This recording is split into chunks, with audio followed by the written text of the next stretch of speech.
Hi everybody, I'm Rob O'Malley with Summit Funding, and this is something new I'm calling the Mortgage Lending Tip of the Month. This month I want to talk about VA financing, and let's face it, I think our VA buyers could use some good news, and here it is.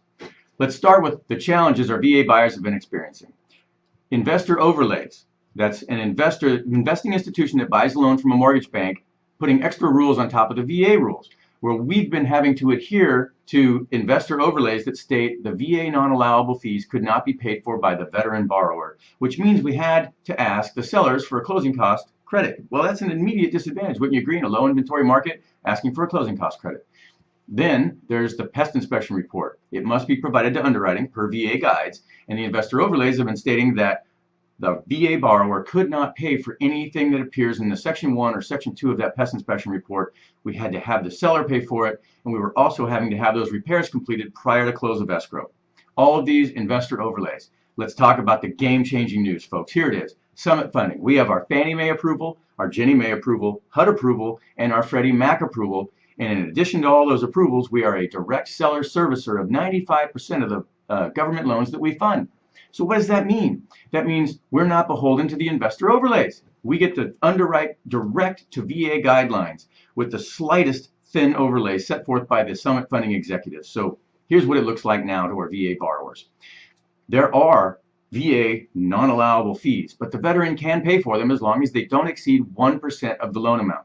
If they do slightly exceed that 1%, then we take a look at the debt to income ratio before writing their pre-approval letter and analyze it and say, okay, well, if you can afford a slightly higher interest rate, we'll just bump that interest rate up, create a lender credit for closing costs, and we thereby cover all the VA non-allowable fees, send our buyer out in the market, not having to ask for any seller credits for closing costs.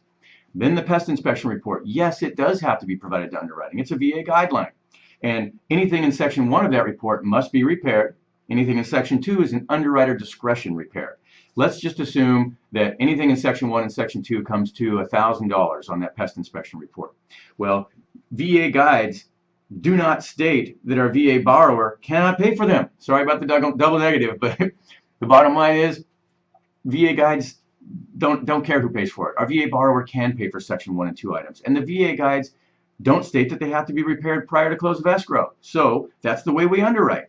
Let's say there's $1,000 worth of repairs that have to be handled.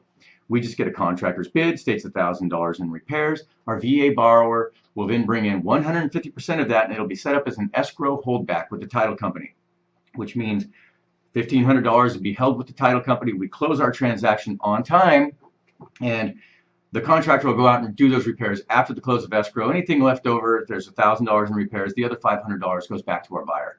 Bottom line is, our VA buyers no longer have to ask for a seller credit for closing costs, and we no longer have to have a seller pay for Section 1 and Section 2 items for repairs, and they can be handled post-close. This is game-changing, exciting news. I hope it's going to put our VA buyers back in a competitive position. Let's get the word out there so the listing agents know it. I hope you've enjoyed this, and I look forward to next month's Summit Funding Tip of the Month. I'm Rob O'Malley.